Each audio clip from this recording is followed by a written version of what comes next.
Con el saludo cordial y caluroso para todos los que nos acompañan diariamente y personas que posteriormente ven estos programas en diferido por las diferentes redes y por los canales de YouTube y la página web de la Fundación Excelencia, Liderazgo y Transformación. Nos hemos reunido hoy nuevamente, viernes 27 de mayo de 2022, con el fin de reconstruir la memoria histórica aún no contada del conflicto armado de Colombia, en un caso que es emblemático, que tiene unas connotaciones muy especiales, que debería ser tema de estudio tanto en universidades como en centros académicos militares y debería ser referente de lo que ha sido la realidad del terrorismo comunista contra Colombia. Pero infortunadamente ha pasado al olvido, y si no es por algún documento que quedó escrito, como el caso táctico que mencionaba ahora mi coronel González, realmente esto ya estaría completamente en el olvido de los colombianos, como lo está para los jóvenes que nacieron después y que están desesperados porque gane la presidencia el señor Petro y no tienen ni la menor idea de todos los crímenes y de toda la ofensiva que realizó el M-19 en asocio con la cuadrilla de bandoleros Ricardo Franco y Quintín Lame de los indígenas en la zona rural de Florida Valle, o mejor, en todo el departamento del Valle y el suroccidente del país, desde inicios de la década de los 80 hasta la entrega de este grupo terrorista a finales de la misma década. Fueron más o menos 10, 12 años en que el M-19 causó, particularmente en la ciudad de Cali, la ciudad de Palmira, Florida, Pradera, Candelaria, Tuluá, inclusive ya llegando al departamento del Quindío, una oleada de terror sin precedentes en Colombia y con una cantidad de crímenes y delitos que luego se les perdonaron, y los asesinos que estuvieron comprometidos en todo eso se convirtieron en honorables senadores, honorables ministros, candidatos presidenciales, alcaldes, y ahí tenemos al último que todavía queda esa taifa de delincuentes aspirando a malgobernar a Colombia. Entonces, lo que vamos a ver hoy es, entre otras cosas, de las deducciones que sacan aquí, por qué las FARC insistían tanto en que les dejaran libre a Pradera y a Florida durante el débil gobierno de Juan Manuel Santos, y antes, durante el gobierno de Uribe, que no les cedió un milímetro con el argumento de que les despejaran Pradera y Florida. Y al ver este caso de hoy, vamos a entender por qué es tan importante esa región o ese sitio o ese sector del país para un proceso revolucionario con miras a, como lo hemos explicado N veces aquí, copar la ciudad de Cali. Y también, al ver esto, sacamos la conclusión por qué Cali está en la mira de los terroristas y por qué Cali es la ciudad predilecta de estos delincuentes para las primeras líneas y todos los delitos que cometieron el año pasado durante las manifestaciones violentas contra el gobierno de Iván Duque y contra el país. Entonces, sin más preámbulos, entremos en materia, mi coronel González. Gracias, mi coronel. Basados en la prolongada historia de violencia comunista contra Colombia, ¿cuál es la importancia geoestratégica del por siempre convulso municipio de Florida Valle? Bueno, mi coronel, entonces, como siempre, para que la audiencia analice y asimile mejor de qué estamos hablando y qué es lo que se trata y cuál es la problemática que hay. Reiteremos una vez más, el departamento del Valle es el departamento más importante de Colombia en la zona pacífica. No porque los otros no tengan la misma importancia geoestratégica y geopolítica para el país, no, al contrario, es parte de todo un conjunto. Pero es más importante por la razón de que es el departamento que más ha desarrollado la costa pacífica. Tiene el puerto de Buenaventura y tiene la cercanía a Bahía Málaga y tiene, como lo ve el mapa, una cantidad de ensenadas que son un patrimonio geográfico y un patrimonio estratégico del país que está absolutamente olvidado de las dirigencias locales, regionales y nacionales, y que este departamento podría significar para el país mucho más de lo que aporta en el Producto Interno Bruto, en el desarrollo, en la investigación científica y en todo lo que tenga que ver con una construcción armónica del país. También lo hemos dicho, el departamento está encerrado en dos cordilleras, la occidental, que separa la zona selvática, marina, pacífica hacia el occidente, y la central, que está completamente al oriente, y por el centro, atravesado por un gran río, que es el río Cauca, que lo estamos viendo aquí con el cursor, que le sirve de límite municipal a todos los municipios, o de límite fronterizo a todos los municipios que componen lo que se llama el centro del valle. Y hacia el oriente, pues tenemos la cordillera oriente, central, las estribaciones occidentales de la cordillera central, es decir, las que dan hacia el oriente del río Cauca, se han caracterizado por albergar desde siempre fenómenos de violencia y se ha heredado de una violencia a la otra. Ahora miremos una foto de lo que es el área urbana del municipio de Florida. Esta foto es más reciente, ya es de los años 2000, pero nos muestra que tiene una especie de llanura pegada a la parte baja del cerro, como ocurre en todos los municipios que que pertenecen a la zona andina. No están encumbrados en la cordillera, con excepción de Bogotá y Tunja, que están en altiplano, sino que están siempre en las patas de los cerros, y eso ha traído problemas, y este municipio no ha sido la excepción. Y hacia el occidente del municipio, o sea, si miramos en la primera foto, alando hacia abajo, están una zona plana, una zona de llanura o de semillanura o de valle, porque está muy cerca al río Cauca y a distintos ríos que circulan o que irrigan la región. El municipio, como se ve por su característica donde construyó, ha permitido que prácticamente se construya en cuadrángulo, pero como todos los municipios de Colombia, su construcción es irregular y no ha obedecido al desarrollo de un plan de ordenamiento territorial, sino a un proceso de asentamiento humano que fue creciendo, e igual que muchos de los municipios de Colombia, inició su construcción a partir de alguna hacienda, de alguna finca, de que algunas personas se reunieron y construyeron la iglesia, la plaza municipal, y alrededor de eso se desarrolló.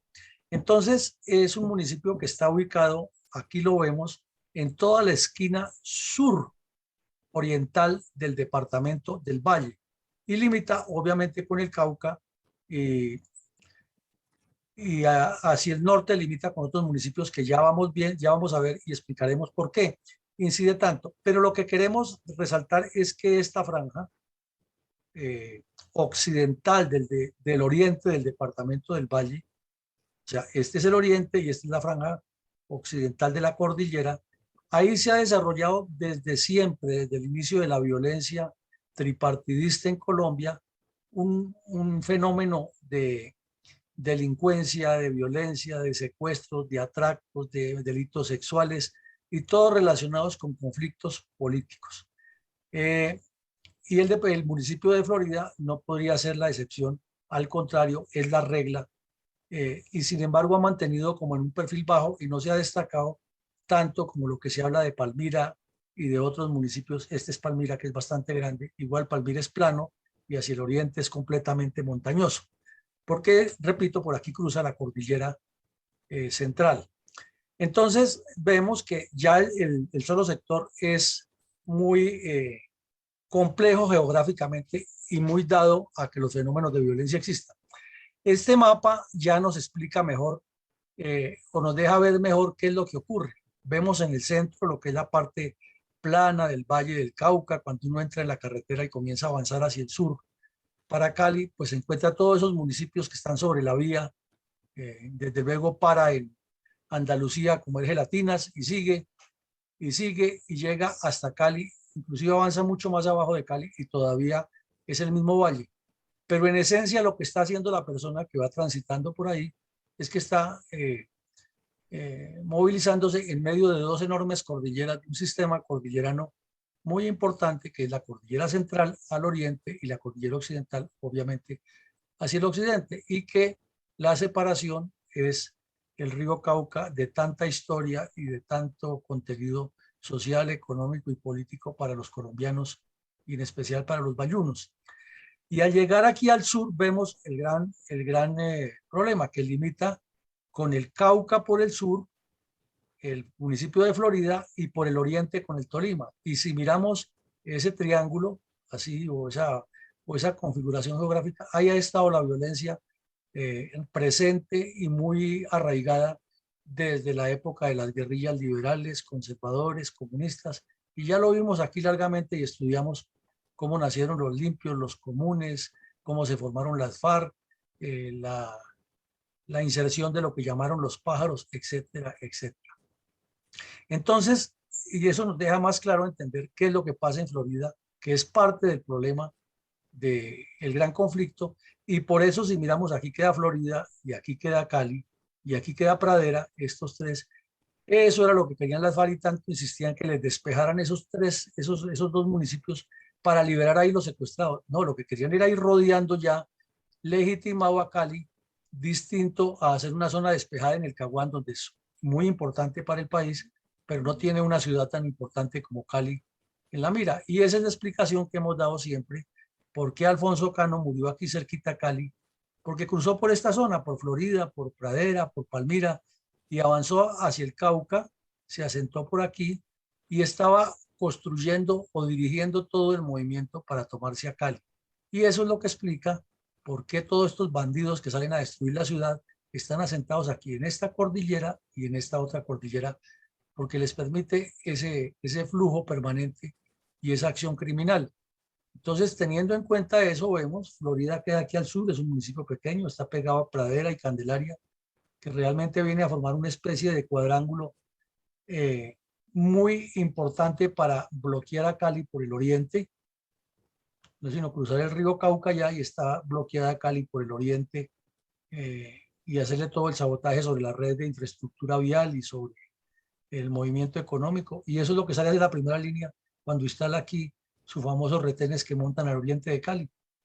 Entonces no hay que ser mago para adivinar lo que está pasando, ni que esto nació ahora, sino que viene de mucho tiempo y que la guerrilla y los grupos criminales lo han estudiado muy bien, a diferencia de los políticos que viven pensando en otros universos. Lo mismo vemos que al norte de Cali está, pues uno sale por la autopista, que todos la conocemos, y llega al aeropuerto y sigue y entra a Palmira.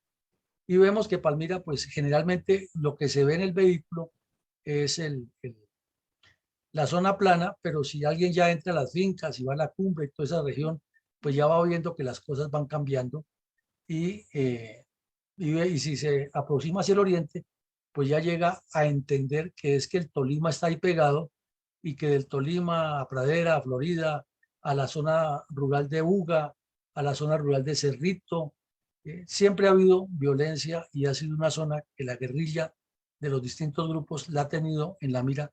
Y el M-19 encabezado por el Carro Loco, o el papá de la señora Pizarro, que es ahora la honorable senadora, todo su accionar criminal lo movió exactamente en esta zona.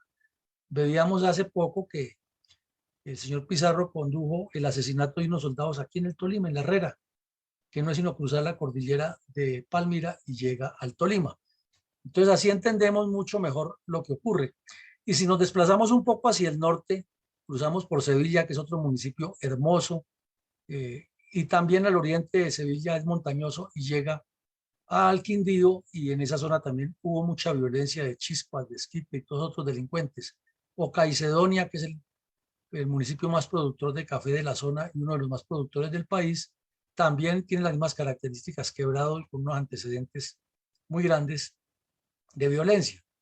El papá del que está de alcalde de Cali le contó en su relato biográfico a la señora Patricia Lara que cuando él era miembro del Partido Comunista aquí en Pereira, cerquita a Cartago, lo enviaron varias veces el Partido Comunista a que se metiera por esta cordillera a hablar con los bandidos liberales de Chispa, de Esquite y todos otros delincuentes, y que los alara para que se integraran todos al Partido Comunista. Eso es una historia larga que le hemos repetido varias veces aquí, pero la ponemos hoy en contexto para ver la importancia de esta cordillera y ver que Florida es apenas un eslabón de ese plan. Y aquí vemos el área urbana de Florida. Esta es una foto antigua de los años 40, 50, cuando todavía era un pueblo, y se ve al fondo la cordillera tan grande que tiene este municipio y lo que eso significa para una guerra de guerrillas por movimiento bandidos. Vemos aquí una foto ya un poco más actualizada que se conserva el centro histórico igual, y esta foto es de 1996, cuando, 94, perdón, cuando hubo un deslave tenaz y por estar en la pata del cerro, este municipio sufrió mucha afectación en una ola invernal. Pero vemos aquí la característica de lo que hablábamos, que son zonas deprimidas construidas en sitios de alto riesgo con unas edificaciones muy primarias, seguramente sin ningún tipo de drenaje hidráulico y afectadas por un deslave producido por los efectos que causa el hombre maltratando el medio ambiente y destruyendo la ecología. Entonces esta foto la publicó un señor que elaboró un libro y lo editó y lo puso en circulación pública en el año 2006, pero la foto es del año 94, cuando ocurrió esta tragedia ambiental en Florida. O sea que son municipios que han sido azotados por la violencia de la naturaleza y por la violencia de los seres humanos, por estar en la pata del cerro y por el mal manejo que se le ha dado al tema ambiental. Adelante, mi coronel González. Gracias, mi coronel. ¿Cuáles son las características geopolíticas de la extensa zona rural del municipio de Florida, donde las tropas de la Tercera Brigada dieron contundente golpe a los delincuentes del M-19 que estaban aterrorizando a esta hermosa población? Bueno, mi coronel, hermosa sí es, porque el Valle del Cauca, si tiene algo, es la hermosura de sus tierras. Eso es algo espectacular. Y aquí vemos en la foto algunos sectores de las zonas o de las regiones de los Alpes, el Palmar, los Caleños, Lomagorda, las Huacas, la Ribera, donde se realizaron este tipo de combates que, como lo vamos a ver, fue algo que parece como de una película, de una guerra normal, o sea, de una guerra internacional como la que se está sucediendo en Ucrania y que ocurrió en territorio colombiano y que muchos lo ignoran, lo desconocen y otros lo olvidan intencionalmente y lo manipulan. Entonces vemos que es una zona que en la medida que si avanza hacia el oriente es mucho más boscosa, mucho más llena de cursos de agua, una riqueza hidráulica e hídrica impresionante que tenemos los colombianos y no sabemos lo que tenemos. Unas zonas donde los campesinos se han fundado y han descuajado el monte y algunos de buena fe han construido o han instalado sus cultivos de pan coger, como vemos aquí, pero otros que ya han construido esa especie de condominios, de zonas muy bonitas, sí, pero siempre afectando la naturaleza y siempre con el riesgo de que les ocurra lo mismo, porque aquí esta gráfica nos lo muestra. Miremos un curso de agua que se ve aparentemente tranquilo, pero que en sus cabeceras, si nos vamos mirando, ya está afectado por la deforestación y eso, la naturaleza eh, tiende a recuperar sus cauces y tiende a recuperar sus características. Y cuando llueva muy duro en la cordillera y se comience a desmoronar toda esa tierra que se ha quedado sin la capa vegetal, ahí vienen los grandes problemas. Y entonces este condominio, como lo vemos muy bonito, puede ser objeto de que desaparezca o de una gran tragedia, porque la zona alrededor está prestando las características. Eso en la parte ecológica. Pero en la parte ya de operaciones militares, ¿qué zona tan apta como la ven ustedes para hacer guerra de guerrillas y algo más, guerra regular?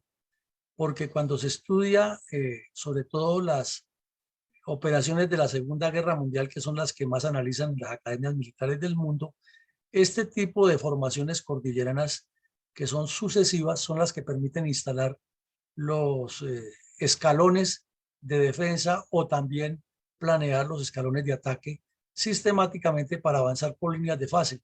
Y ahí las vemos que está perfectamente determinado que impide el movimiento de fuerzas mecanizadas o motorizadas, les obliga a que se muevan específicamente por zonas o por carreteables o zonas muy determinadas, dificulta muchísimo el movimiento de la infantería o facilita la instalación de lo que se llaman las operaciones de negación mediante la instalación de barreras, que es la combinación de obstáculos físicos y naturales para contener un ataque adversario.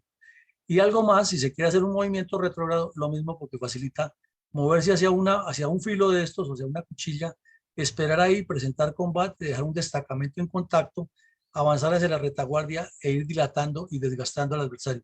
O sea, es un territorio perfecto para hacer guerra de guerrillas o para hacer guerra regular. Y lo que vamos a ver hoy es una operación de guerra regular en un escenario de guerra de guerrillas.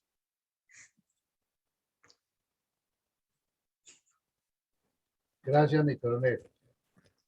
Para los hechos, Colombia vivía una situación muy intensa por la violencia narcoguerrillera, la cuestionada gobernabilidad del presidente César Gaviria, la violencia que, mediante actos terroristas de la Coordinadora Nacional Guerrillera, exigía una reforma a la Constitución de 1886 y la presión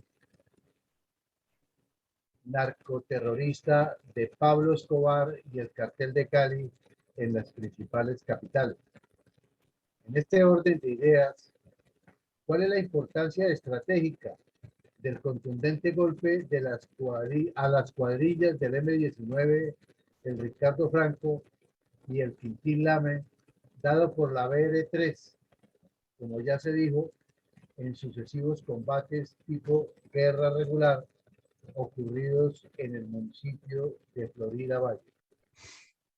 Bueno, estamos hablando del laxísimo, debilucho gobierno de Belisario Betancur.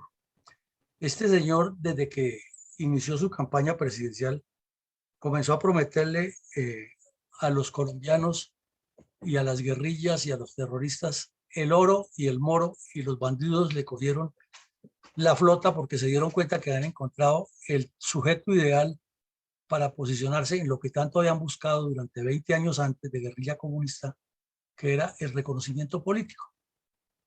Si recordamos, durante la época de Valencia, en medio de todo la autopublicidad que se daba a Valencia, los había perseguido muy duro y los llamaba secas bandoleros. Nunca se dio el más mínimo estatus político a Valencia. Luego vino Lleras Camargo, Lleras Restrepo, corrijo, y fue más laxo y se comprometió a hacerles una reforma rural, y fue su bandera de gobierno la reforma rural, y que a Tirovio no le dijeran nada, que era un muchacho díscolo, pero que cuando tuviera su tierrita se recuperaba igual que los bandidos de las épocas anteriores.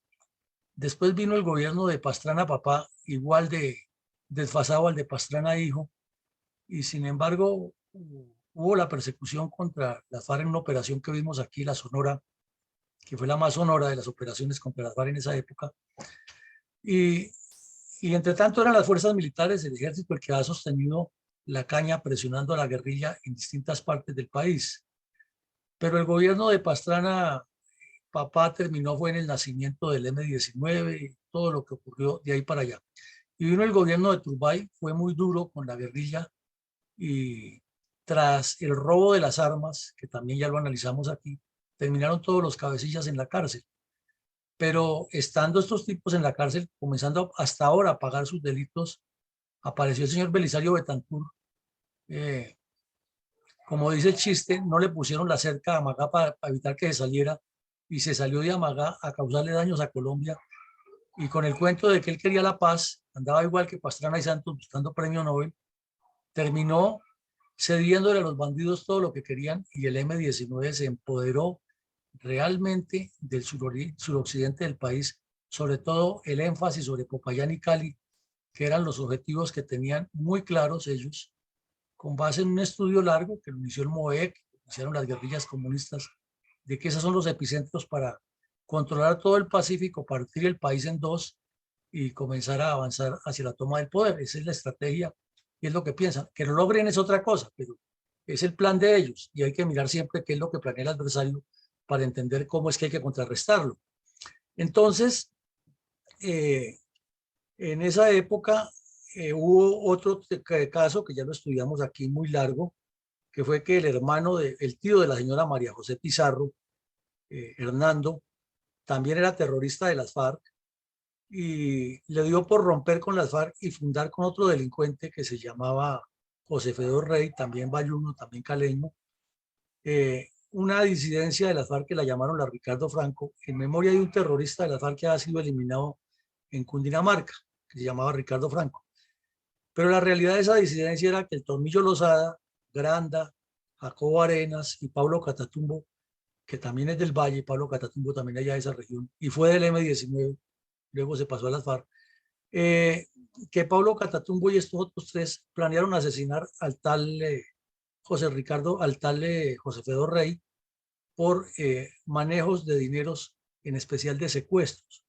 En ese tiempo lo que ocurría era que las FARC enviaban a cobrar los secuestros a un delegado y ese delegado era José Fedor Rey y él viajaba por todo el país recogiendo la plata de los secuestros, la distribuía de acuerdo a una orden que le daba Jacobo Arenas dentro de los demás cuadrillas y lo otro llegaba ya a Casaverde y le llevaba las cuentas a Jacobo. Entonces, esos tres que les nombro, el Tornillo Lozada, Pablo Catatumbo y a Jacobo Arenas, se reunieron para planear asesinarlo y el tipo se dio cuenta que lo querían asesinar y se les voló con un poco de plata, pero tenía la mentalidad de bandido y entonces le dio fue por fundar una cuadrilla de bandidos que llamó la Ricardo Franco en el Cauca, protegido por el M-19. ¿Y por qué protegido por el M-19?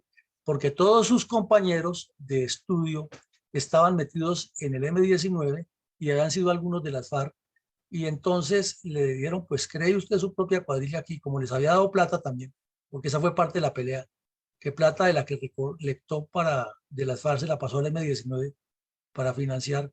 Entonces lo dejaron armar su cuadrilla ya y fue cuando, después de esta operación, que vamos a ver hoy, se le corrió la cabeza y le dio por asesinar a todos los guerrilleros diciendo que eran tenientes coroneles de inteligencia. Pero ese caso pues ya lo vimos y esa parte. El punto es que esa cuadrilla Ricardo Franco se asentó ahí y reclutó muchos indígenas de la zona del Cauca y los metió por ese sector. Y paralelamente los indígenas también habían creado su propia organización guerrillera que se llamaba el Quintín Lame. Y no la iban mucho con las FARC, a pesar de que ya en Casa Verde, como nos lo contó aquí Diana Perafán, habían hecho un acuerdo que está escrito y está firmado por los líderes indígenas y por las FARC, de que no se causaban daño mutuo, pero ese acuerdo no cuadró muchísimo y unos indígenas que formaron su propia guerrilla, desde luego con orientación comunista, y entonces eran tres grupos que estaban ahí en la región, el Quintín Lame, el M-19 y el Ricardo Franco, causando estragos, pero el que llevaba la voz cantante siempre el M-19. Entonces, esa era la connotación de esa zona y por eso era tan necesario y tan importante atacarlos, porque tenían la ciudad de Cali asediada con acciones criminales y con presencia de delincuentes por todos los cuatro costados de la ciudad. Coronel, por favor nos hace una apreciación general de la situación en que se encontraba la llamada Coordinadora Nacional Guerrillera en el departamento del Valle para el mes de septiembre de 1985. Bueno, entonces miremos que esto ocurre a finales del 85 y vamos a hacer un mapa general de lo que era la guerrilla, la Coordinadora Guerrillera Nacional Guerrillera en 1986 ya en el Valle. ¿Y por qué Coordinadora Nacional Guerrillera? Ya lo hemos explicado varias veces, pero no sobra recordarle a la audiencia que es que desde el 81, 82 al 86 se llamó Coordinadora Nacional Guerrillera porque no incluía a todos los grupos. Y luego del 86 se reúnen en Casa Verde gracias a la laxitud de Belisario Betancur, que les firmó de una vez comprometiendo al siguiente gobierno sin saber ni siquiera quién era el elegido, desde 8 meses antes de que terminara su gobierno, les firmó prolongando las zonas de despeje por 1 año más. O sea que el presidente que entrara ya estaba comprometido a seguir negociando con terroristas en Casa Verde. Entonces, ahí ellos impusieron que ya no llamaban Coordinadora Nacional Guerrillera, sino Coordinadora Guerrillera Simón Bolívar. Esa es la diferencia. Entonces, hablemos de lo que era la Coordinadora Nacional Guerrillera en el Valle del Cauca. Ya lo dijimos, había una preeminencia del M-19, el Ricardo Franco, y explicamos brevemente qué era, y el Quintín Lame, lo que hemos recordado. Y esos 3 grupos criminales tenían preeminencia porque allí no es... Sí. Ya lo volvió a prender. Ya está al aire nuevamente, mi coronel. Tiene que activar su micrófono. Eso. Es que aquí se bloqueó esto. Estamos hoy en el día especial. Sí. Vamos a De los colocar. hackers. Hoy es el Día Internacional de los Hackers. Algo pasa porque me quedé hablando solo. Entonces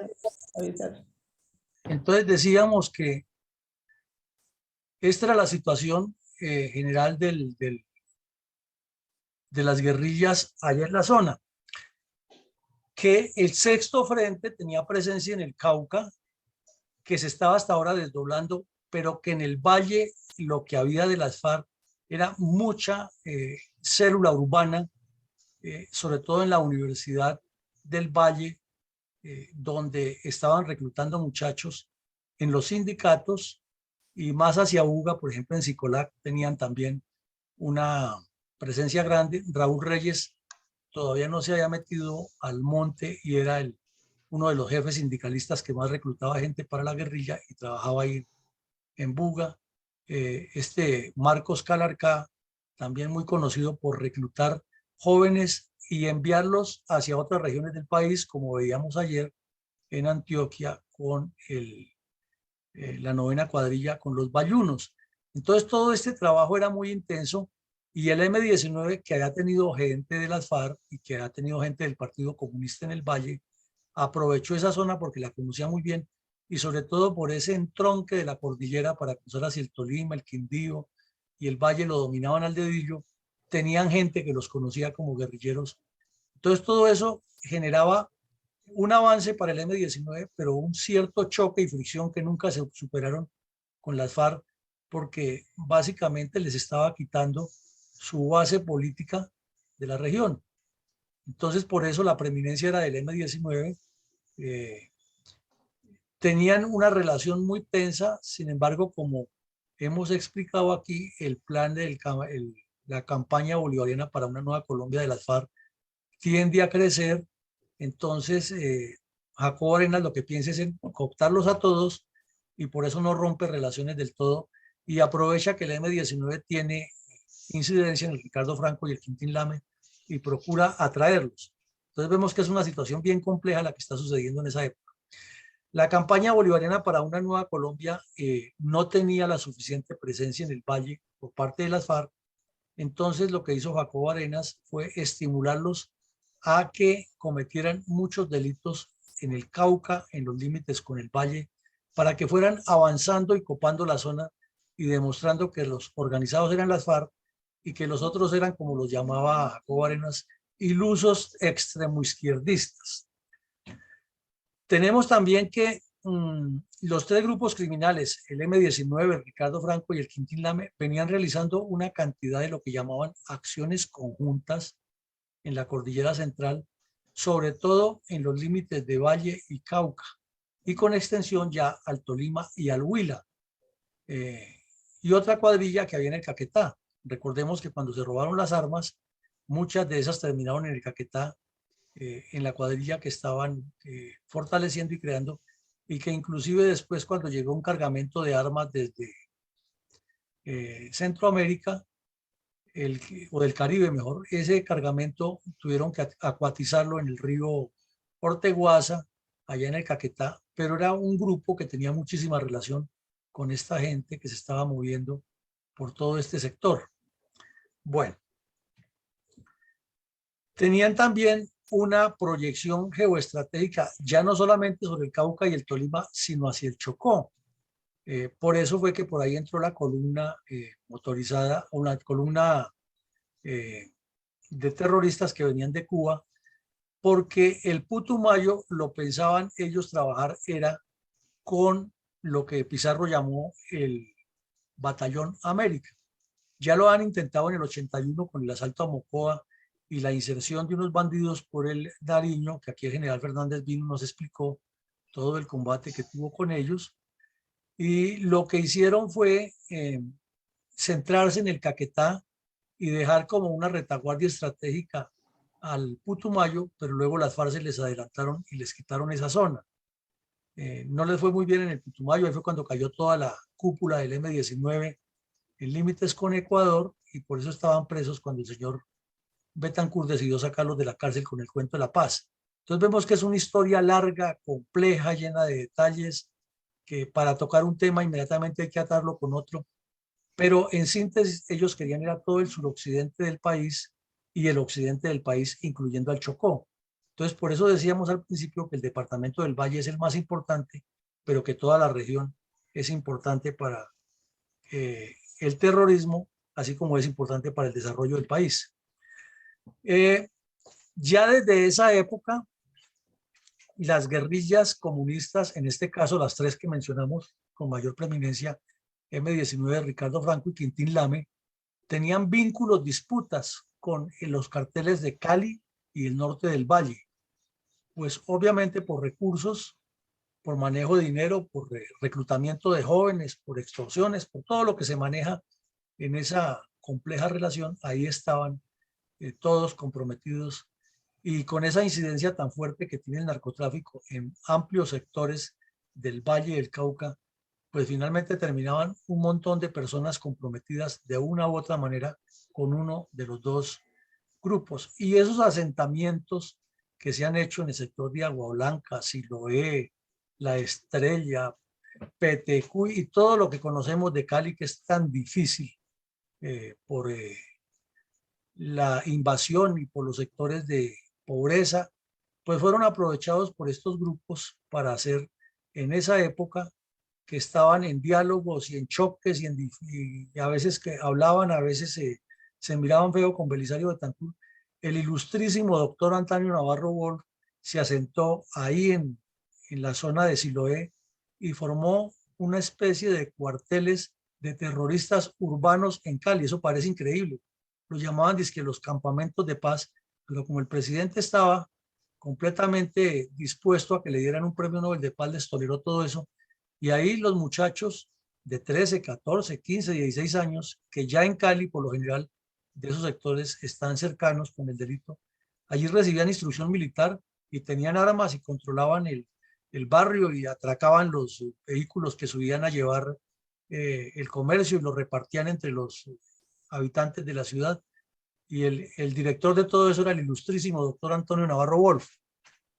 Entonces, todo eso estaba ocurriendo a la luz del día, y el narcotráfico, que también necesitaba sus insumos y sus casquetes, como le dicen a los bandidos allá, a los matones, le dicen así en Cali, los casquetes, que tenían, pues era la fuente de aprovisionamiento humano, y ahí lo encontraban en esa región. Y de paso, toda la violencia que ocurría y seguía ocurriendo en Tolima, Cauca, Chocó, Nariño, Putumayo inclusive, tenía un imán de llegada que ha sido siempre la ciudad de Cali.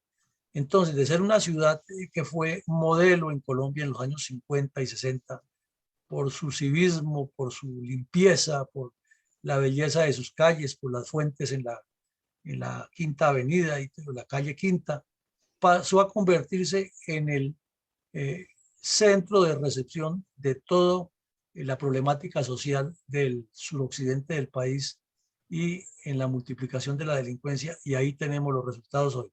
Entonces, nada es gratuito en geopolítica, todo ocurre como una consecuencia y como una acumulación de desgobierno y de falta de control, etcétera, etcétera.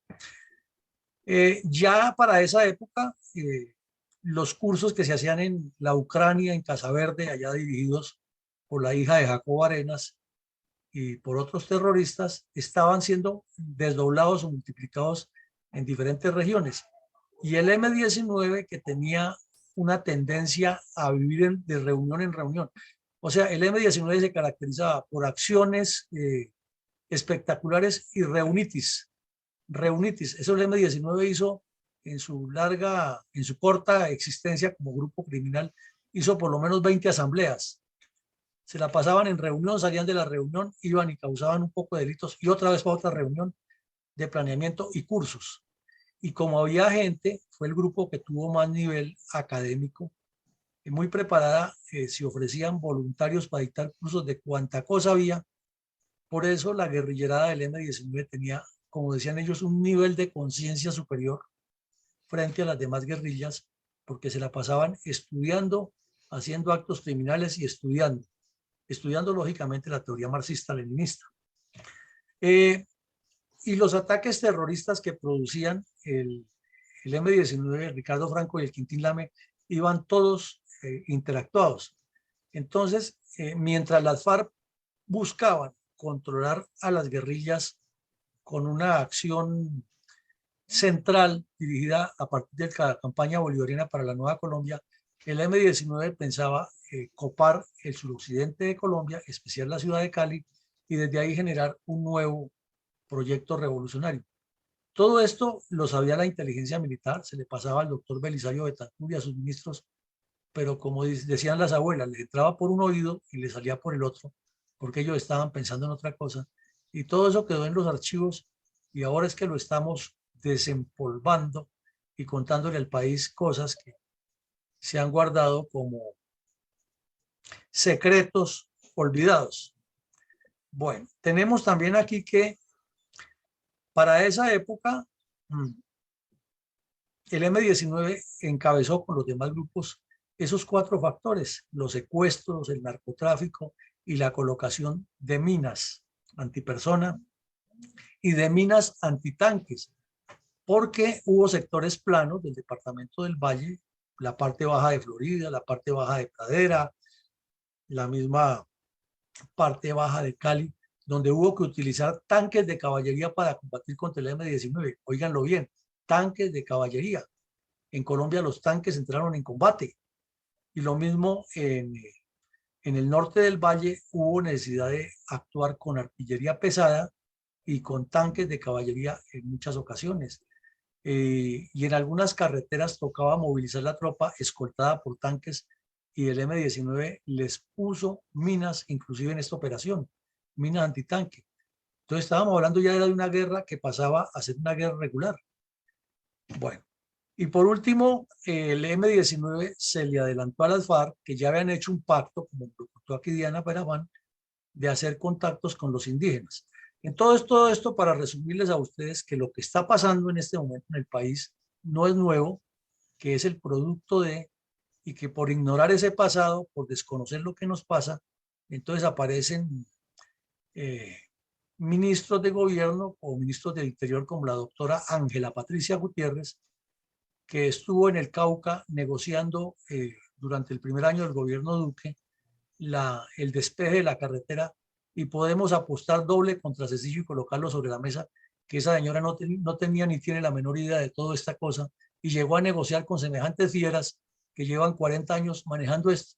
Entonces ya verán ustedes quién tiene la habilidad para manipular la mesa de negociación. Y lo mismo estamos seguros y podríamos apostar doble contra Cecilio, que los señores que fueron a Cuba en nombre de Juan Manuel Santos a buscar la negociación con las FARC no tenían ni tienen la menor idea de todo esto que estamos analizando aquí. Pero es lo que tenemos. Lo que da la tierrita. Mi coronel, ¿cuáles fueron las actividades que precedieron al contundente golpe a las cuadrillas enfrentadas a las tropas de la BD3 en hechos sucesivos acaecidos en el municipio de Florida, Valle del Cauca? Bueno, coronel, entonces el batallón Pichincha tenía una buena red de informantes. En Cali había para la época un grupo de profesionales oficiales de la reserva que hicieron un acuerdo de construir una especie de red de banda de 2 metros de comunicaciones con el fin de mantener el contacto, y fueron reclutando taxistas y personas de cierta confianza de ellos, y armaron una especie de red de inteligencia que resultó muy buena. Entonces, en una de esas intercambios de información, esa red trabajaba directamente con el batallón Pichincha y le entregaba la información al batallón para operar. Se consiguió el dato de que el M-19 y el Quintín Lame estaban ya reunidos, repito, la enfermedad de ellos era reunitis, estaban reunidos en un sitio muy cercano a las Huacas, en la zona rural de Florida, planeando una campaña que llamaban de Pie Colombia, que no era otra cosa que la toma de Cali, así como lo escuchan ustedes, la toma de Cali. Meses después, el señor Pizarro se metió a Cali y, aunque ustedes no lo crean, subió por Jamundí a plena luz del día con una columna de 500 terroristas que llamaba el Batallón América, y llegó hasta el sector de Unicentro en Cali, y ahí hubo combates. Ahí hubo combate en el sur de Cali. Entonces, eso de que la primera línea se metió a destruir a Cali no es nuevo, y en ese sector menos. Ya había ocurrido. Y ahí eso tuvo la Fuerza Aérea y tocó sacarlos, y luego los combates se prolongaron en la cordillera. Eso fue duro. Entonces, pero eso es posterior a esto. Entonces, en ese momento estaban reunidos planeando tomarse Cali, porque era la campaña que dirigía Carro Loco, como le decían a Pizarro, era que había que demostrar con acciones armadas que podían cambiar el país. También se recibió la información y hasta fotos les tomaron. Recuerden, pues hoy en día es muy fácil con un celular y con toda la tecnología que hay, pero en ese tiempo tocaba llevar una cámara con lente de telescópico y un poco de cosas, y se les tomaron fotos a los bandidos construyendo fortificaciones. Oíganlo bien, fortificaciones. Por eso les digo que aquí esto es una cosa increíble. En la zona de esos que les nombré ahora, los Alpes, las Huacas, etcétera, construyendo fortificaciones. O sea, trincheras, hoyos de tiradores, zanjas de arrastre, zanjas antitanque para evitar que los tanques subieran o llegaran hasta allá, trampas explosivas, todo un plan de barreras, todo un plan de barreras y de negación para evitar el acceso de las tropas y colocación de minas y explosivos. Todo eso lo estaban haciendo en ese sector. ¿Qué más se consiguió? Que se supo que en los alrededores donde estaban trabajando en eso, había grupos permanentemente haciendo actividad política y anunciándole a los campesinos que tuvieran cuidado, porque en esos días iban a haber unas acciones muy fuertes y que ellos iban a demostrarle al país y al mundo que de ahí no lo sacaban y que al contrario continuaban con su proyecto. Hemos dicho, ya iban a formar otra Casa Verde, y el plan que tenían era obligar al laxo y debilucho gobierno de Belisario Betancur a que le reconociera otra especie de territorio liberado ahí, y esa era su sede, y desde ahí podían salir, asaltar a Cali, hacer daños, y quieto no se meta porque estamos en negociaciones de paz, igual que estaban haciendo las FARC en Casa Verde. Esa era la idea que tenía el M-19. Y para complementar esa acción, entonces le habían dado la orden a las cuadrillas del M-19 en el resto de otras ciudades del país que estuvieran muy activas, primero para demostrar que estaban presentes en todas partes y que tenían capacidad, y segundo, para concentrar la atención del gobierno en otros lados mientras todo esto se cuajaba y se maduraba mejor, y tercero, para vender la idea de que los indígenas eran parte del cambio del país. Y de ahí ya estaban hablando de los 500 años del descubrimiento de América. Estamos hablando de 7, 8 años antes de eso, pero ya estaban hablando, o sea que era un proceso que venía en desarrollo y que estaba en coordinación con los indígenas de varios países. O sea que el problema no era nacional, sino era internacional, y lo venían nutriendo de esa manera. También se recibió la información con nombres propios de muchachos, jóvenes, niños que fueron reclutados para la guerrilla, y todo eso lo estaban recibiendo de primera mano gracias a esa red de informantes y gracias al trabajo de inteligencia del batallón. También el M-19 estaba paralelamente haciendo un intenso trabajo internacional.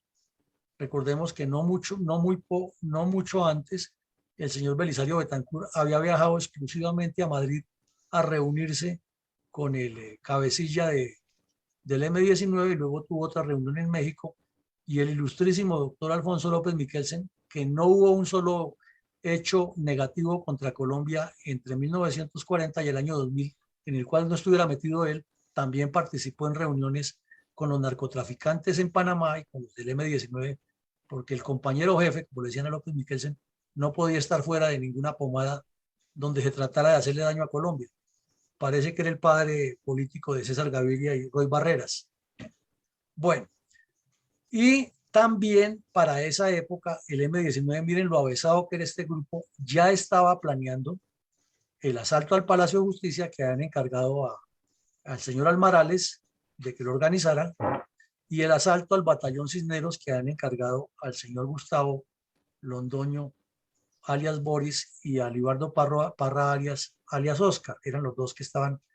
Entonces, ¿cuál era la intención? Atacar a Cali, hacer un asalto masivo en Cali y causar un impacto grandísimo, no ya de un ataque a una batallón o a un puesto de policía, sino atacar a una ciudad para ponerle en jaque y rebotar toda esa gente que había organizado el ilustrísimo doctor Navarro en la zona de Siloé, y que bajaran a la ciudad como chulos a destruir, a robar, a saquear. ¿Qué distinto hay de eso a lo que están haciendo con la primera línea? Nada. Entonces el origen de este problema viene desde hace largo rato, y el señor Petro tiene su corazoncito todavía que recuerda lo que hicieron sus antecesores de allá, y por eso se hace el de la vista gorda, dice que no tiene nada que ver con eso, pero es como el cuento no, pero sí. Entonces estaban pensando en asaltar el batallón Cisneros al mismo tiempo y tomarse el Palacio de Justicia. ¿Qué significaba eso si ustedes lo miran en una línea espiral? Pues que querían tomarse el país y con un gobierno débil como el de Belisario Betancur, sentarlo ahí en el Palacio de Justicia y decirle, mire, estamos controlando Cali, estamos controlando Armenia, que es el punto intermedio, y tenemos ahora aquí a usted sentado, entonces vamos a negociar de tú a tú y nos va a entregar al ministerio y quién sabe qué más cosas le iban a proponer. Así de grave era eso. Pero los periodistas, los mamertos y los desinformados lo cuadran de otra manera y dicen es que eran los derechos humanos, que fue que la violenta intervención del coronel Plazas Vega en el Palacio de Justicia, que la retoma, pero nadie se mete a profundizar qué era lo que estaban cuadrando. Y así de pequeñita era la campaña de Pie Colombia. Ahora, que era demasiado ambiciosa y de pronto no la podían lograr como les pasó, a eso es otra cosa. Eso ya eso es otro asunto. Pero que lo planearon, y si ustedes suman una cosa con la otra es formar fortificaciones en un sector donde se sentían muy fuertes, asaltar una ciudad y generar ese caos de bajar toda esa gente a destruir con el cuento de que entrábamos en una rebelión urbana gravísima, asaltar el puesto de mando de más importante en el centro del país, que en ese momento era el cuartel de la 8ª Brigada y el batallón Cisneros, y luego venir y tomarse el Palacio de Justicia donde estaba el centro principal del manejo jurídico del país, con un Congreso que nunca ha sido muy cercano a las soluciones del país y con un presidente debilucho. A ver, no nos engañemos, ¿qué estaban buscando? Pues la toma del poder o formar una guerra civil, porque obviamente el ejército iba a reaccionar. Entonces, eso es lo que hay que ver y tocar sobre la mesa, y no ponerse a pensar en cosas que son por allá etéreas, sino las cosas hay que decirlas como son y recordarle al país dónde están las realidades de nuestra verdadera historia, que era lo que pretenden estos bandidos. Entonces, esos son los antecedentes, mi coronel. Mi coronel, ¿cómo se desarrollaron los sucesivos combates que sostuvieron las tropas de la histórica Tercera Brigada de Cali contra las cuadrillas terroristas que llenaron de miedo las pintorescas áreas campestres del municipio de Florida? Bueno, mi coronel, entonces se inició ya con toda esa información y no tan detallada, porque claro, aquí hay muchas cosas que se deducen después de, ¿no? No es que la Tercera Brigada tuviera la información de que se iban a tomar el batallón Cisneros, ni mucho menos que se iban a tomar el Palacio de Justicia, eso lo dejo claro. La Tercera Brigada tenía la información exacta de lo que estaba pasando allí, sino que lo que les estoy diciendo de la toma del Cisneros y el Palacio es lo que se deduce de los hechos paralelos que ocurrieron y posteriores. Entonces, centrémonos en la parte de la tercera brigada. Lo que ocurrió, el comandante de la tercera brigada se trasladó a Diana y allá montó su puesto de mando porque ahí se le facilitaba más dirigir la operación. Y dispuso, para que vean ustedes la gravedad del asunto, que el batallón Rifles, que era de la 10ª brigada que estaba agregado allá, entrara a la operación, el batallón Pichincha, que es de Cali, el batallón Palacé y el batallón Codazzi. O sea, una operación con 4 batallones, 2 de infantería, 1 de ingenieros y 1 de artillería. Estamos hablando de una operación regular. Ya son 4 batallones que tienen especialidades y todo un esquema logístico con el batallón de servicio número 3. Ya no estaba hablando de una operación irregular de ocupación de un área, y menos cuando hay información de fortificaciones y de un plan tan extenso como es construir una especie de emporio igual al que tenían las FARC en Casa Verde. Entonces, a la Policía Nacional, en ese momento se tenía el mando operacional, se le dieron instrucciones muy claras y concretas para establecer una serie de controles en las carreteras de distintas partes, por ejemplo, entre Florida y La Diana, entre Palmira y el Llanito, bueno, entre todas las zonas, para no alargarles aquí a ustedes todo el relato. Y los batallones Rifles y Pichincha, que eran los de infantería, recibieron la instrucción de hacer una operación con todas las formalidades de una línea de partida, línea de contacto, fases de avance y sobre todo apoyo permanente de fuego de artillería y apoyo de ingenieros militares para ir destruyendo trampas y destruyendo, abriendo los boquetes o abriendo brechas, como se habla técnicamente en ingenieros militares. Entonces, a partir del 16 de septiembre se inició la ocupación de lo que se llamaba la línea de partida y línea de contacto. Claro, no era una línea completamente como se estudia en los manuales de graficación militar, casi recta, se tenía una forma de acuerdo con el terreno, pero eran los sectores donde se iban ubicando las tropas para iniciar el combate. Un guerrillero que ha pertenecido al M-19 y que estaba sirviendo de guía, entró con las tropas en un sector donde se consideraba que era el más álgido, el más difícil. Y no fue sino haber iniciado la operación y el guerrillero les dijo, mire, aquí estoy seguro que hay una emboscada. Entonces se hizo el reconocimiento por fuego al estilo de las películas y al estilo de la guerra regular, y ahí se armó el primer combate y ahí cayeron los primeros bandidos, pero también ya hubo heridos de parte de las tropas. Allá un sargento viceprimero fue el héroe de esa operación porque el terreno era completamente favorable a los bandidos. Entendamos que es una subida y que por todos los lados quien intente acercarse esté en desventaja porque está siempre bajo el fuego del que está ubicando en la emboscada o que tiene posiciones ventajosas. Y ahí un sargento con una ametralladora se convirtió en el héroe de la película Misión del Deber y le abrió el paso a las tropas y lograron dar de baja unos bandidos. Entonces, cuando se creía que la cuestión estaba ya en ventaja de parte de las tropas y que se podía avanzar hacia las Huacas, se encontraron con la sorpresa más grande todavía. Y es que el problema hasta ahora comenzaba ahí y fue un combate intenso.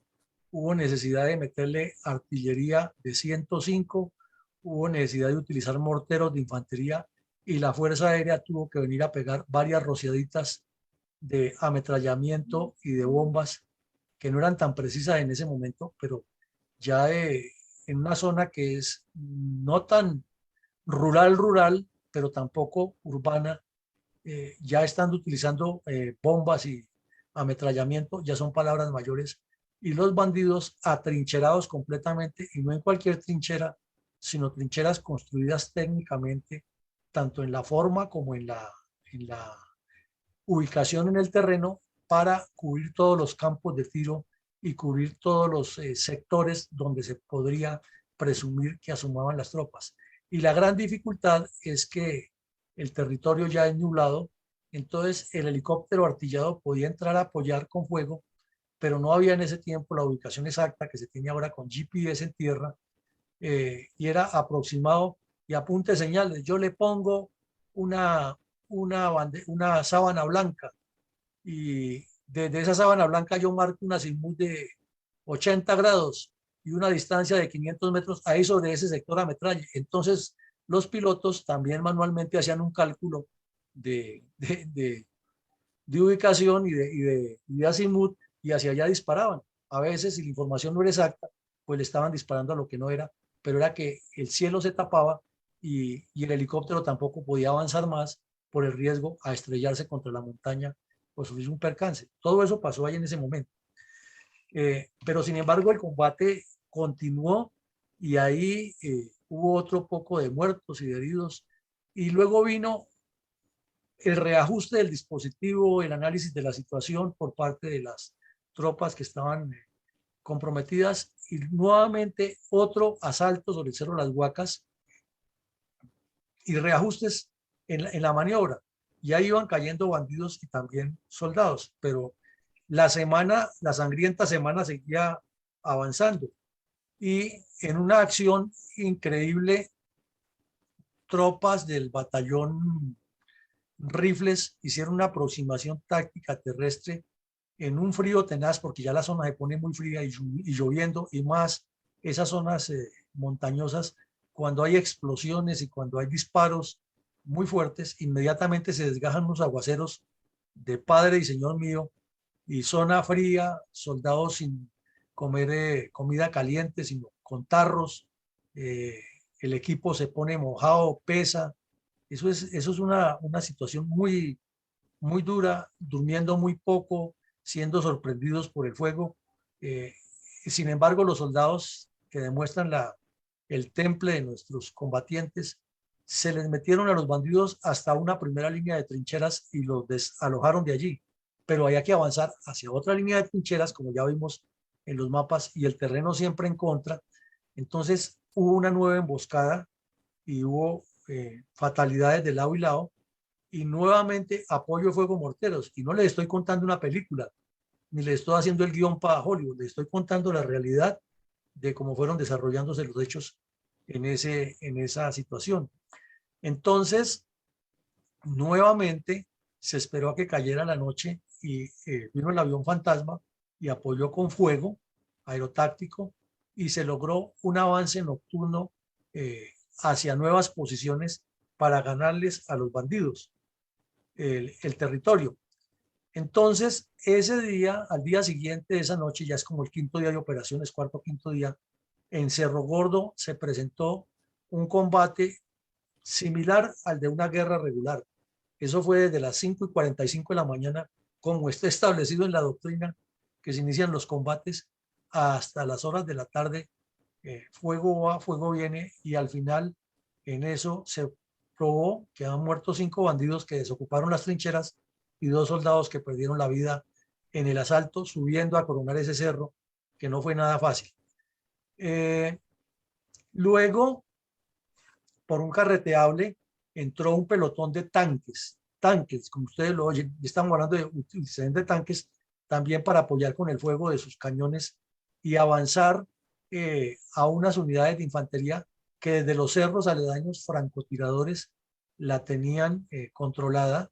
Entonces, la decisión del comandante de la brigada fue también utilizar francotiradores, y comenzó como en las películas, esa cacería de que el francotirador del ejército ubica al bandido, y entonces tiene que tener todo el sigilo, porque el otro también es francotirador, y donde lo ubique se disparan, y afortunadamente los francotiradores del ejército tuvieron una ventaja y lograron abrirle el paso a los tanques, pero uno de los tanques fue dañado con una mina antitanque.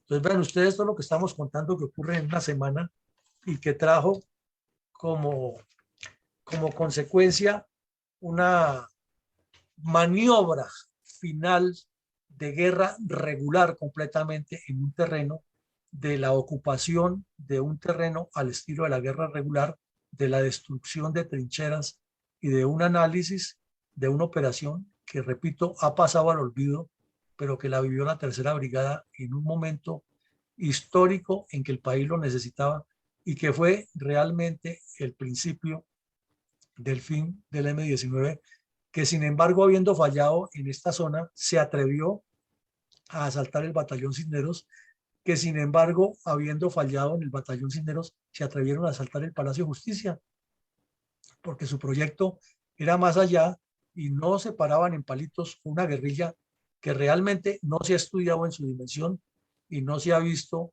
la profundidad de lo que tuvo. Pero este hecho, repito, es un combate completo de guerra regular, con morteros, con artillería, con minas, con tanques, con aviación, que ocurrió en el departamento del Valle, y lo más seguro es que casi nadie sabe que eso fue así. Mi coronel,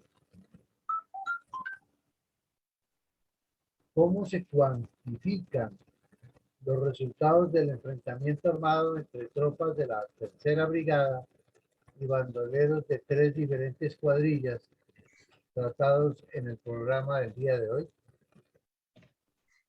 Bueno, coronel, cuando ya terminó, que se hizo el registro, que se hizo el balance, muertos 2 oficiales. Un oficial fue el comandante de un tanque de esos que asomó la cabeza y se bajó a dirigir la pasada de los tanques y un movimiento de infantería paralelo, y lo tenían localizado con un francotirador de la distancia y lo asesinó. El otro murió al comienzo de la operación en la emboscada que mencionábamos. Un suboficial y 6 soldados. Realmente, pues son 9 pérdidas humanas y algunos heridos no de gravedad, que significaría poquito, pero en realidad es mucho. Son 9 militares que perdieron la vida ahí en esa operación. Y a lo largo del terreno, de los 6 días de la operación, el ejército fue evacuando bandidos muertos y encontró 37 bandoleros cayeron ahí, de las 3 cuadrillas. Armas, pues imagínense ustedes cuántas armas recogieron por montones, armas cortas, armas largas, granadas, municiones, explosivos, proveedores, etcétera. Mucho material de guerra, de comunicaciones también cayó, radios, claves, teléfonos de campaña, tienen estos bandidos ahí para comunicarse una trinchera con la otra. Estaban estructurados para hacer una guerra regular. Y algunos documentos que se rescataron porque la lluvia daña todo, pero se encontraron algunos documentos que sirvieron para nuevos trabajos de inteligencia. Entonces, a grandes rasgos y muy escuetamente, esos son los resultados de semejante combate, de semejante tormenta de fuego que se desató durante una semana ahí en las propias goteras de la ciudad de Cali. Y coronel, ¿cuáles son las consecuencias que se derivaron de los combates narrados? Pues mi coronel, consecuencias muchísimas, como siempre lo decimos, la historia las va ajustando. Y aquí tenemos que el primero fue el durísimo golpe a la Coordinadora Nacional Guerrillera en el Valle del Cauca. Ese realmente fue el fin de la Coordinadora Guerrillera. Por eso el M-19 tuvo que plegarse a la Coordinadora Guerrillera Simón Bolívar y a lo que le dijeran las FARC, y finalmente tuvo que rendirse, porque aquí comenzó el desbarajuste final del M-19, que fue muy rápido, fue un ascenso muy rápido del 80 al 85 y un declive también muy rápido del 85 al 90 hasta que se rindieron. Pero ahí es el punto culminante, porque luego viene lo del Batallón América y otros intentos, pero aquí quedó demostrado de que si se metían a regularizar la guerra, les iba a ir muy mal con las fuerzas militares. Y desde luego, eso fue análisis del Comando General y de altos del Estado Mayor para ver cómo se repotenciaban las fuerzas militares.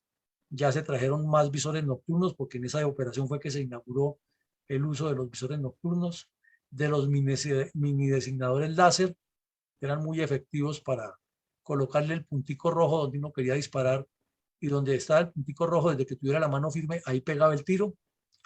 Y otros elementos que fueron llegando ya, escáner porque los escáneres con los que lo seguían los oficiales de la reserva allá en el valle, era que cada uno los traían de Estados Unidos, eran personales de ellos y los traían y con eso trabajaban haciendo el trabajo de la actividad de inteligencia. Aquí sí hubo una demostración total de soberanía del país sobre la debilidad presidencial y al doctor Belisario Betancur, que andaba en su embeleco de paz, le tocó aguantarse, como decimos coloquialmente, el varillazo. Ahí sí no tuvo nada que hacer. Sin embargo, unos meses después, en la zona del batallón Vencedores, el M-19 iba para otra situación igual, en un cerro que los tenían rodeados, y iba a ocurrir lo mismo, porque siguieron con el mismo esquema. Repito, ellos a pesar de que fracasaron ahí, no es que inmediatamente renunciaron, sino intentaron nuevamente. Y allí ocurrió, en el norte del valle, que cuando les iba a pasar lo mismo, ya el ejército iba con todas las de la ley.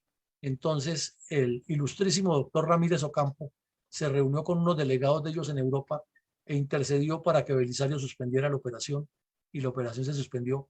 O si no, ahí hubieran terminado su vida criminal Navarro y todos los otros delincuentes del M-19 en ese sector.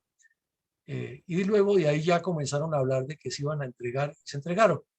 Pero en este caso específico, las fuerzas militares impusieron la Constitución, la ley y el respeto por el país. Y eso es otra cosa que a todo el mundo se le olvida. Y es que han sido los violadores de derechos humanos, y es que hay que dejarlos, que los que piensan distinto, escucharlos, y ellos, ¿por qué no escuchan a los que piensan distinto a ellos? Es una pregunta, ¿no?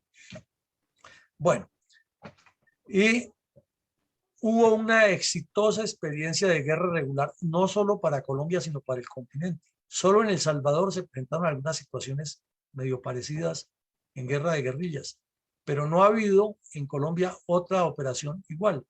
Cuando al señor Rangel se le ocurrió, Alfredo Rangel se le ocurrió el cuento que las FARC habían pasado de guerra irregular a guerra de posiciones y lo volvieron común, todo el mundo habla de eso, pero si ni siquiera en este caso, que ya el M-19 se atrincheró, se fortificó, hubo guerra de posiciones aquí, mucho menos con las FARC. Sí hubo unos combates intensos, pero realmente la intensidad de la guerra para llegar casi a una etapa de guerra regular fue este paso, que afortunadamente el ejército lo rompió y les desarticuló todo su proyecto, o si no, si hubiéramos entrado realmente ya en apoyos internacionales, Colombia hubiera entrado en una guerra civil completa, que era lo que quería el M-19. Hubo nuevamente otros golpes tácticos de lado y lado, porque en esta operación también se presentó que a un grupo de la Sexta Brigada que le habían dado la misión de hacer el cierre por la cordillera occidental, por la cordillera central, se dejó fue antes sorprender y perdieron unos soldados allá. O sea, es una guerra en la que iba de lado y lado y no se puede decir que se estaba peleando con cualquier grupito. Hubo un conocimiento total del área base de la coordinadora guerrillera, porque los documentos que se encontraron, los bandidos que se capturaron, los que se entregaron después, las informaciones que entregaron los campesinos, sirvieron para armar todo un mapa de cómo estaban reunidos allí. De igual manera, se desarticuló la unidad interna que tenía la Coordinadora Guerrillera, la Coordinadora Nacional Guerrillera, que, como repito, la manejaba el M-19 y le estaba haciendo un contrapeso a las FARC, y de ahí se desarticulan y ya se convierten en Coordinadora Guerrillera Simón Bolívar, dirigida por las FARC, o por lo menos empoderada por las FARC. Hubo una destrucción parcial de las 3 cuadrillas, porque eso produjo desertores, y lo más importante, de ahí surge uno de los elementos, razón de ser, por la cual el señor José Fedor Rey, o Javier Delgado, que es el mismo, meses después se le corre el champú y le da por asesinar a toda la cuadrilla completa, diciendo que los traidores estaban ahí, que esa operación había sido culpa de los traidores y que desde dentro de las mismas cuadrillas había gente que le estaba pasando información al ejército, y es cuando comienza a fusilar niños de 14 y 15 años indígenas, y los amarra con cadenas y los torturan tanto que los niños terminan confesando que eran tenientes coroneles de la inteligencia del ejército, al punto que el periodista Raúl Benoit lo visitó allá y le hizo toda la grabación y le dijo: usted está loco, ¿cómo un niño va a ser teniente coronel? Y eso que Raúl Benoit es izquierdoso, ¿no? Le dijo: usted está loco, ¿cómo un niño de 15 años va a ser teniente coronel? Si para ser teniente coronel de un ejército necesita por lo menos 20 años de carrera. Entonces una persona para ser teniente coronel debe tener por lo menos 38 o 40 años de edad. Eso no, usted está loco. Y el tipo no le hacía caso y fusiló a toda esa gente. En esos videos, y afortunadamente la masacre de Tacuello, todavía hubo quienes la publicaran y ahí están los testimonios y están los relatos de lo que ocurrió como consecuencia de esta pérdida del Ricardo Franco. Y el tío de la honorable senadora María José Pizarro era el que le ayudaba a destripar, como decían, destripar era sacar las tripas, ¿no?, a los guerrilleros o a degollarlos o a darles garrotazos en la cabeza. Eso era lo que hacía el honorabilísimo Hernando Pizarro, tío de la hoy senadora que se la pasa defendiendo los derechos humanos. Y tenemos también que se hicieron unos análisis muy importantes de la necesidad de hacer inteligencia militar coordinada con propaganda y el uso de medios técnicos para interceptar. Entonces hoy por lo extenso no vamos a hacer las conclusiones que las hemos inserto, sino que le damos el paso a mi coronel González, que debe tener mucho que decirnos al respecto. Entonces, adelante, mi coronel. Gracias, mi coronel. Pues un combate de esta magnitud tiene muchas cosas que comentar, pero para ponerlo en el lapso del contexto nacional, consideramos que quedó muy en evidencia la laxa actitud de un gobernante que permitió el fortalecimiento de un grupo terrorista, hasta el punto de llegar a la capacidad casi de guerra regular, lo que indica el error de unas conversaciones mal ejecutadas y de un espíritu más bien demasiado altruista, pero deformado a la realidad nacional.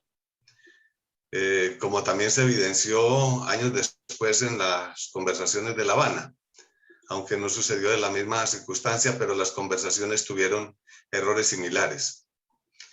También quedó demostrado que a pesar de esa gran ventaja política y armada que el gobierno le había tolerado al M-19, las Fuerzas Armadas fueron capaces de revertir en un solo combate la situación de un descomunal error político.